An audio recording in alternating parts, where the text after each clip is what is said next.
Giraffes can't dance. Gerald was a tall giraffe whose neck was long and slim, but his knees were awfully bandy and his legs were rather thin. He was very good at standing still and munching shoots off trees, but when he tried to run around he buckled at the knees.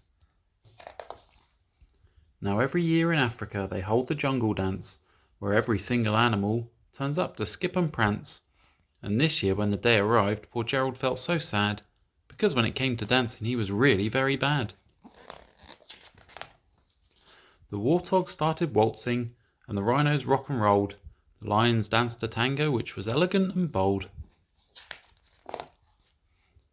The chimps all did a cha-cha-cha with a very Latin feel, and 8 baboons then teamed up for a splendid Scottish reel. Gerald swallowed bravely as he walked towards the floor, but the lions saw him coming, and they soon began to roar. "Hey, look at clumsy Gerald!" the animals all laughed. "Giraffes can't dance, you silly fool! Oh, Gerald, don't be daft!" Gerald simply froze up. He was rooted to the spot. "They're right," he thought. "I'm useless. Oh, I feel like such a clot." So he crept off from the dance floor, and he started walking home. He'd never felt so sad before, so sad and so alone. Then he found a little clearing and he looked up at the sky. "The moon can be so beautiful," he whispered with a sigh. "Excuse me," coughed a cricket who'd seen Gerald earlier on, "but sometimes when you're different you just need a different song. Listen to the swaying grass and listen to the trees. To me the sweetest music is those branches in the breeze. So imagine that the lovely moon is playing just for you. Everything makes music if you really want it to." With that the cricket smiled and picked up his violin.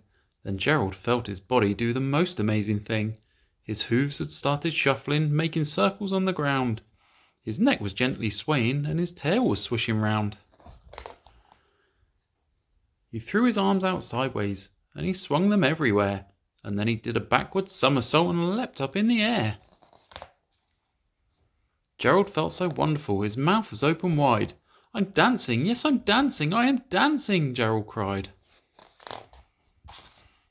Then one by one each animal who'd been there at the dance arrived while Gerald boogied on and watched him quite entranced. They shouted, "It's a miracle, we must be in a dream. Gerald's the best dancer that we've ever seen." "How is it you can dance like that? Please, Gerald, tell us how." But Gerald simply twizzled round and finished with a bow. Then he raised his head up and looked up at the moon and stars above. "We all can dance," he said, "when we find music that we love."